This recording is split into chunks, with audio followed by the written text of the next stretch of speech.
ਸਤਿ ਸ਼੍ਰੀ ਅਕਾਲ, ਨਮਸਕਾਰ ਤੇ ਆਦਾਬ। ਮੈਂ ਹਾਂ ਹਰਜਿੰਦ ਕੌਰ ਮੰਗੜ ਤੇ ਤੁਸੀਂ ਦੇਖ ਰਹੇ ਇੰਡੋਜ਼ ਟੀਵੀ। ਸਵਾਗਤ ਹੈ ਜੀ ਸਾਰਿਆਂ ਦਾ।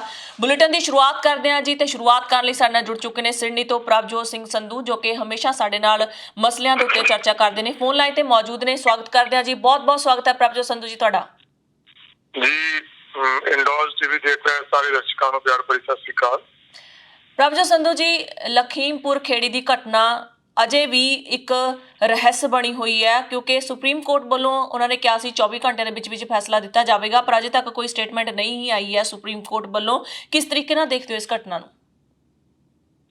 ਦੇਖੋ, ਜਿਹੜੀਆਂ ਵੀਡੀਓਜ਼ ਆ ਰਹੀਆਂ ਨੇ ਉੱਥੋਂ ਪਹਿਲੇ ਦਿਨ ਤੋਂ ਹੀ, ਉਹਨਾਂ ਵੀਡੀਓਜ਼ ਦੇ ਵਿੱਚ ਤਾਂ ਬਿਲਕੁਲ ਸਪਸ਼ਟ ਨਜ਼ਰ ਆ ਰਿਹਾ ਕਿ ਉਹ ਆਪਣਾ ਫੰਡਾਮੈਂਟਲ ਰਾਈਟ ਜਿਹੜਾ ਆ ਉਹਨੂੰ ਐਕਸਰਸਾਈਜ਼ ਕਰ ਰਹੇ ਸੀ। ਕਿਸਾਨ ਕਾਲੀਆਂ ਝੰਡੀਆਂ ਦਿਖਾ ਕੇ ਤੇ ਉਹ ਵਾਪਸ ਆ ਰਹੇ ਸੀਗੇ।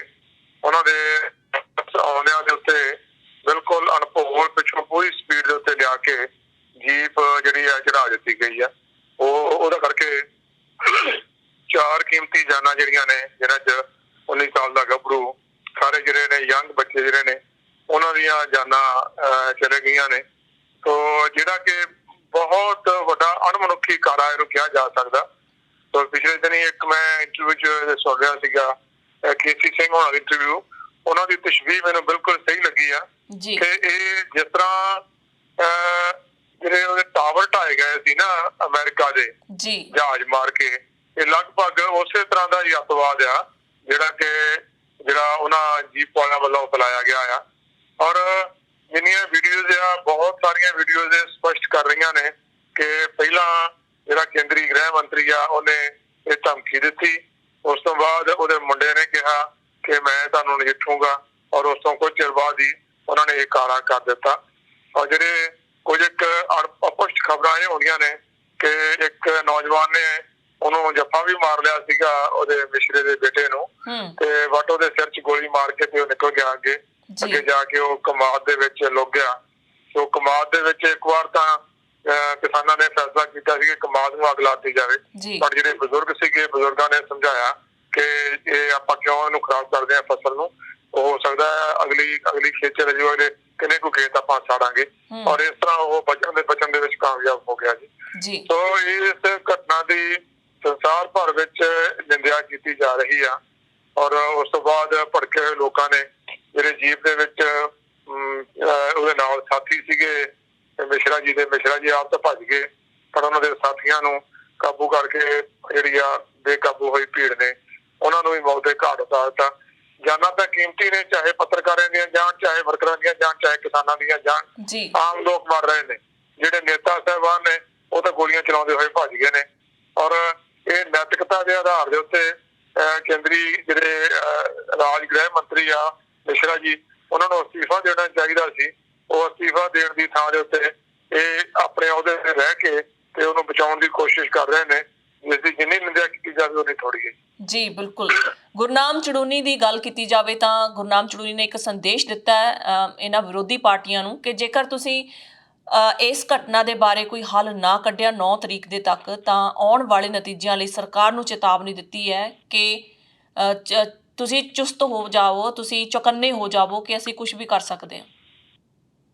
ਹਾਂ, ਦੇਖੋ, ਇਹ ਮਾਮਲਾ ਨਾ ਬਹੁਤ ਸੰਵੇਦਨਸ਼ੀਲ ਹੈ, ਕਿਉਂਕਿ ਯੂਪੀ ਦੇ ਵਿੱਚ ਜਿਹੜੀ ਸਾਡੇ ਭਾਈਚਾਰੇ ਦੀ ਗਿਣਤੀ ਆ ਉਹ ਬਹੁਤ ਥੋੜੀ ਆ, ਕਿਉਂਕਿ ਜਿੰਨੇ ਤੱਕ ਤਾਂ ਮੋਰਚਾ ਚੱਲਦਾ ਆ ਸਾਰੇ ਬਾਹਰੋਂ ਜਾ ਕੇ ਸਹਿਯੋਗ ਕਰ ਸਕਦੇ ਨੇ।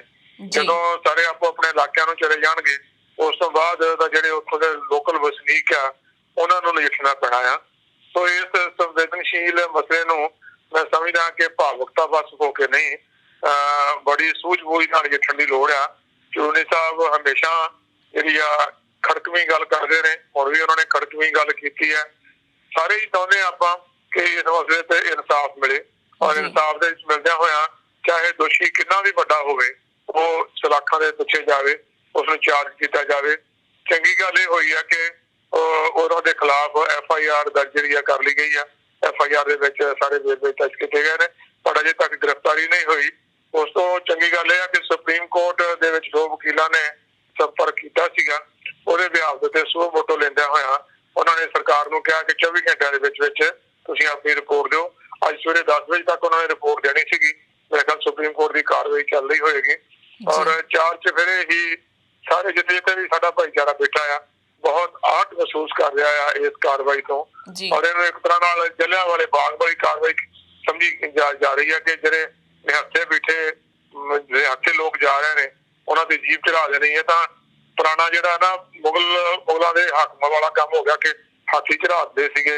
हुण इन्हां ने इन्वॉल्व जान के जिहड़ियां ने जीपां दे नाल इंसाफ मंगदे लोकां नूं जिहड़ा कुचलना शुरू कर दिता है।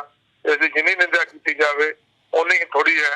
हुण जिहड़े कानूनां दा मसला जिहड़ा आ इहने पता नहीं किन्नियां कोई जाना लैणियां हुण तक 700 तो उत्ते जाना जा चुकियां ने। जिहड़ी कीमत दे नाल कोई जिहड़ी चले गई हुई जान है वापस नहीं आ सकती। देखो 19 साल का बच्चा आ अजे उन्हें सारी उम्र उहदी जिहड़ी उहने अपना जवानी देखनी सी अपना सारा कुछ देखना सी परिवार देखना सीगा ते बट ਉਹਨੂੰ मौत ਦੇ ਘਾਟ ਕਰ ਦਿੱਤਾ ਗਿਆ। तो इस घटना ਦੇ ਜਿੰਨੀ ਵੀ ਨਿੰਦਾ ਕੀਤੀ ਜਾਵੇ ਉਨੀ ਥੋੜੀ ਹੈ। ਸੰਧੂ ਸਾਹਿਬ ਬੜੀ ਹੈਰਾਨੀ ਦੀ ਗੱਲ ਹੈ ਕਿ ਭਾਰਤ ਦੇ ਪ੍ਰਧਾਨ ਮੰਤਰੀ ਨਰਿੰਦਰ ਮੋਦੀ ਜੇਕਰ ਕਿਸੇ ਹੋਰ ਕੰਟਰੀ ਦੇ ਵਿੱਚ ਕੋਈ ਅਜਿਹੀ ਨਿੰਦਿਆ ਜਾਂ ਅਜਿਹੀ ਘਟਨਾ ਵਾਪਰਦੀ ਹੈ ਤਾਂ ਉਹਨੂੰ ਹਮੇਸ਼ਾ ਕੰਡੈਮ ਕਰਦੇ ਨੇ, ਮੂਹਰੇ ਆਉਂਦੇ ਨੇ, ਟਵੀਟ ਕਰਦੇ ਨੇ, ਪਰ ਉਹਨਾਂ ਦੇ ਆਪ ਦੇ ਰਾਜ ਦੇ ਵਿੱਚ ਆਪਣੇ ਭਾਰਤ ਦੇ ਵਿੱਚ ਅਜਿਹੀਆਂ ਘਟਨਾਵਾਂ ਵਾਪਰਦੀਆਂ ਉਹਨਾਂ ਵੱਲੋਂ ਇੱਕ ਚੂਹ ਨਹੀਂ ਨਿਕਲੀ। ਇਹ ਬੜੇ ਅਫਸੋਸ ਦੀ ਗੱਲ ਹੈ ਜੀ ਕਿ ਉਹ ਨਾ ਇੱਕ ਜਿਵੇਂ ਇੱਕ ਪਿੰਡ ਦੀ ਇੱਕ ਧਿਰ ਵਾਂਗੂ ਬਿਹੇਵ ਕਰ ਰਹੇ ਨੇ। ਜਦੋਂ ਪਤਾ ਪ੍ਰਧਾਨ ਮੰਤਰੀ ਬਣ ਜਾਂਦਾ ਨਾ ਕਿਸੇ ਇੱਕ ਪਾਰਟੀ ਦਾ ਨਹੀਂ ਹੁੰਦਾ।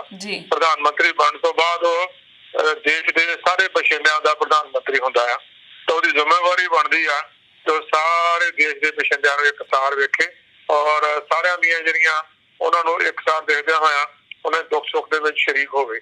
ਇਹ ਬਹੁਤ ਹੀ ਮੰਦਭਾਗੀ ਗੱਲ ਆ ਕਿ 8 ਮੌਤਾਂ ਦੇ ਹੋਣ ਦੇ ਬਾਵਜੂਦ ਅਜੇ ਤੱਕ ਉਹਨਾਂ ਨੇ ਜ਼ੁਬਾਨ ਤੋਂ ਇੱਕ ਵੀ ਸ਼ਬਦ ਨਹੀਂ ਬੋਲਿਆ, ਨਾ ਕੋਈ ਟਵੀਟ ਕੀਤਾ ਆ। ਉਹ ਇਸ ਤਰ੍ਹਾਂ ਬਿਹੇਵ ਕਰ ਰਹੇ ਜਿਵੇਂ ਕਿ ਇੱਥੇ ਕੁਝ ਹੋਇਆ ਹੀ ਨਹੀਂ ਹੁੰਦਾ। ਕਿਸਾਨਾਂ ਨੂੰ ਆਪਣੀ ਨਿੱਜੀ ਦੁਸ਼ਮਣ ਵਾਂਗੂ ਟ੍ਰੀਟ ਕਰ ਰਹੇ ਨੇ ਜਿਹੜਾ ਕਿ ਇੱਕ ਪ੍ਰਧਾਨ ਮੰਤਰੀ ਦੇ ਅਹੁਦੇ ਦੀ ਜਿਹੜੀ ਆ ਉਹ ਇੱਕ ਤਰ੍ਹਾਂ ਨਾਲ ਬਹੁਤ ਜ਼ਿਆਦਾ ਮਤਲਬ ਉਹਨੂੰ ਲੱਟ ਡਾਊਨ ਕਰਨ ਵਾਲੀ ਗੱਲ ਆ ਉਸ ਅਹੁਦੇ ਨੂੰ। ਉਸ ਅਹੁਦੇ ਤੇ ਬਹਿੰਦਿਆਂ ਬੰਦੇ ਦੀ ਤਕੜੀ ਹੁੰਦੀ ਆ ਉਹ ਤਕੜੀ ਨੂੰ ਜਿਹੜਾ ਸਾਵਾਂ ਤੋੜਨਾ ਚਾਹੀਦਾ। ਬਟ ਇਹ ਬੜਾ ਅਨਫੋਰਚੂਨੇਟ ਆ ਇਸ ਹਕੂਮਤ ਦੇ ਵਿੱਚ ਆ ਕੇ ਤਾਂ ਇਹ ਕੁਝ ਲੋਕ ਕਹਿ ਰਹੇ ਨੇ ਕਿ ਅੰਗਰੇਜ਼ਾਂ ਨਾਲੋਂ ਵੀ ਜ਼ਿਆਦਾ ਹਕੂਮਤ ਮਾੜੀ ਹੋ ਗਈ ਆ। ਹਿਟਲਰ ਵਾਲੀ ਹਾਲਾਤ ਬਣ ਗਏ ਹੋਏ ਨੇ ਕਿ ਜਿਹੜਾ ਤੁਹਾਡੀ ਪਸੰਦ ਦੀ ਗੱਲ ਨਹੀਂ ਕਰਦਾ ਉਹਨੂੰ ਕਿਸੇ ਨਾ ਕਿਸੇ ਤਰੀਕੇ ਨਾਲ ਮਾਰ ਦਿਓ। ਜੀ ਜਿਵੇਂ ਕਿ ਤੁਸੀਂ ਕਿਹਾ ਕਿ ਹਿਟਲਰ ਵਾਲੇ ਹਾਲਾਤ ਬਣੇ ਨੇ, ਬਿਲਕੁਲ ਐਸੇ ਤਰੀਕੇ ਨਾਲ ਲੱਗਦਾ ਕਿ ਨਰਿੰਦਰ ਮੋਦੀ ਜੀ ਖਾਰ ਖਾਂਦੇ ਨੇ ਕਿਸਾਨਾਂ ਤੋਂ, ਜਿਸ ਤਰ੍ਹਾਂ ਉਹ ਨਫ਼ਰਤ ਕਰਨ ਲੱਗੇ ਨੇ ਕਿਸਾਨਾਂ ਨਾਲ। ਕਿਉਂਕਿ ਜਿਹੜੇ ਇਹ ਕਾਨੂੰਨ ਵਿਰੋਧੀ ਖੇਤੀ ਵਿਰੋਧੀ ਜਿਹੜੇ ਕਾਲੇ ਕਾਨੂੰਨ ਇਹਨਾਂ ਨੇ ਬਣਾਏ ਸਨ ਉਹ ਉਹਨਾਂ ਨੇ ਮੰਨਣ ਤੋਂ ਇਨਕਾਰ ਕਰ ਦਿੱਤਾ ਕਿਸਾਨਾਂ ਨੇ। ਸੋ ਪਤਾ ਨਹੀਂ ਨਰਿੰਦਰ ਮੋਦੀ ਸਾਹਿਬ ਜੀ ਨੂੰ ਇੱਦਾਂ ਲੱਗਦਾ ਕਿ ਕਿਸਾਨ ਉਹਨਾਂ ਦੇ ਦੁਸ਼ਮਣ ਨੇ, ਇਸੇ ਕਰਕੇ ਉਹ ਕਿਸੇ ਵੀ ਕਿਸਾਨ ਦੀ ਹੁਣ ਤੱਕ ਕਿੰਨੇ ਹੀ ਹਜ਼ਾਰਾਂ ਦੇ ਕਰੀਬ ਕਿਸਾਨਾਂ ਦੀ ਜਿਹੜੇ ਸ਼ਹੀਦੀਆਂ ਪਾ ਚੁੱਕੇ ਨੇ ਪਰ ਕਿਸੇ ਦੀ ਉਹਨਾਂ ਨੇ ਕੋਈ ਸਾਰ ਨਹੀਂ ਲਈ। ਇਹੀ ਘਟਨਾ ਯਾਦ ਆਉਂਦੀ ਹੈ ਜੀ ਕਰਨਾਲ ਦੇ ਵਿੱਚ ਵੀ ਜਦੋਂ ਖੱਟਰ ਸਰਕਾਰ ਵੱਲੋਂ ਐਲਾਨ ਕੀਤਾ ਗਿਆ ਸੀ, SDM ਵੱਲੋਂ ਖਾਸ ਕਰਕੇ ਐਲਾਨ ਕੀਤਾ ਗਿਆ ਸੀ ਕਿ ਕਿਸਾਨਾਂ ਦੇ ਸਿਰ ਪਾੜ ਦਿੱਤੇ ਜਾਣ, ਅਜਿਹੇ ਹੁਕਮ ਜਾਰੀ ਕਰ ਦਿੱਤੇ ਜਾਣੇ। ਉਸ ਤੋਂ ਬਾਅਦ ਲਖਮੀਰਪੁਰ ਖੇੜੀ ਦੀ ਘਟਨਾ। ਸੋ ਕਿੰਨੀ ਦੇਰ ਇਹ ਸਾਰਾ ਤਸ਼ੱਦਦ ਚੱਲਦਾ ਰਹੇਗਾ ਤੇ ਕਿਸਾਨ ਕਿੰਨੀ ਦੇਰ ਇਸ ਨੂੰ ਬਰਦਾਸ਼ਤ ਕਰਦੇ ਰਹਿਣਗੇ? ਕਿਉਂਕਿ ਸ਼ਾਂਤਮਈ ਢੰਗ ਇਹਨਾਂ ਨੂੰ ਸਿਖਾਇਆ ਗਿਆ। ਕਿਸਾਨ ਆਪਣੇ ਹੌਸਲੇ ਦ੍ਰਿੜਤਾ ਨਾਲ ਬੈਠੇ ਨੇ ਕਿ ਸ਼ਾਂਤਮਈ ਪ੍ਰਦਰਸ਼ਨ ਕਰਨਾ ਹੈ, ਕੋਈ ਅਜਿਹੀ ਹੁੱਲੜਬਾਜ਼ੀ ਜਾਂ ਅਜਿਹਾ ਕੋਈ ਕਾਰਾ ਨਹੀਂ ਕਰਨਾ ਜਿਸ ਨਾਲ ਸਿਰ ਸ਼ਰਮਿੰਦਾ ਹੋਵੇ। ਦੇਖੋ ਹਾਲ ਦੀ ਘੜੀ ਤਾਂ ਜ਼ਬਰ ਤੇ ਸਬਰ ਦਾ ਮੁਕਾਬਲਾ ਹੋ ਰਿਹਾ ਆ। ਇੱਕ ਪਾਸੇ ਜ਼ਬਰ ਦੀ ਇੰਤਹਾ ਆ, ਦੂਜੇ ਪਾਸੇ ਸਬਰ ਦੀ ਇੰਤਹਾ ਆ। ਕਿੰਨਾ ਕੁ ਸਬਰ ਅਸੀਂ ਕਰਾਂਗੇ? ਤੋ 1 ਸਾਲ ਦੇ ਕਰੀਬ ਮੋਰਚੇ ਚੱਲਦੇ ਨੂੰ ਹੋ ਗਿਆ ਆ। 1 ਸਾਲ ਦੇ ਵਿੱਚ ਬਿਲੀਅਨਸ ਆਫ ਰੁਪੀਜ਼ ਦਾ ਜਿਹੜਾ ਕਾਰੋਬਾਰ ਦਾ ਨੁਕਸਾਨ ਹੋਇਆ, ਕਿਸਾਨਾਂ ਦਾ ਨੁਕਸਾਨ ਹੋਇਆ, ਸਿਰਫ ਇੱਕ ਵਿਅਕਤੀ ਦੀ ਜਿੱਦ ਕਰਕੇ। ਜਿਹੜੀ ਤੁਸੀਂ ਕਿਸੇ ਵਾਸਤੇ ਵੀ ਕੋਈ ਕਾਨੂੰਨ ਬਣਾਉਂਦੇ ਹੋ ਉਸ ਧਿਰ ਨੂੰ ਭਰੋਸੇ ਵਿੱਚ ਲੈਣਾ ਚਾਹੀਦਾ ਆ ਔਰ ਉਹਨਾਂ ਨੂੰ ਬਿਨਾਂ ਭਰੋਸੇ ਵਿੱਚ ਲੈਣ ਤੋਂ ਔਰ ਜਿਹੜਾ ਇਹ ਅਧਿਕਾਰ ਵੀ ਜਿਹੜਾ ਰਾਜਾਂ ਦੇ ਅਧਿਕਾਰ ਖੇਤਰ ਦਾ ਖੇਤੀ ਕਾਨੂੰਨ ਬਣਾਉਣਾ ਉਹ ਰਾਜਾਂ ਦੇ ਅਧਿਕਾਰ ਖੇਤਰ ਚ ਆਉਂਦਾ ਆ। ਉਹਨੂੰ ਵਪਾਰ ਦੇ ਨਾਲ ਜੋੜ ਕੇ ਕੇਂਦਰ ਵੱਲੋਂ ਇੱਕ ਅਜਿਹੇ ਕਾਨੂੰਨ ਮੜ ਦੇਣਾ ਜਿਹਦਾ ਸਿਰਫ ਕਾਰਪੋਰੇਟ ਜਗਤ ਨੂੰ ਹੀ ਫਾਇਦਾ ਹੋ ਸਕਦਾ ਆ। ਔਰ ਜਿਹੜੀ ਜਿਹੜੀ ਆ ਪੀੜਤ ਧਿਰ ਆ ਜੇ ਉਹ ਰੋ ਰਹੀ ਹੈ ਤਾਂ ਉਹਨੂੰ ਰੋਣ ਵੀ ਨਹੀਂ ਦਿੱਤਾ ਜਾ ਰਿਹਾ।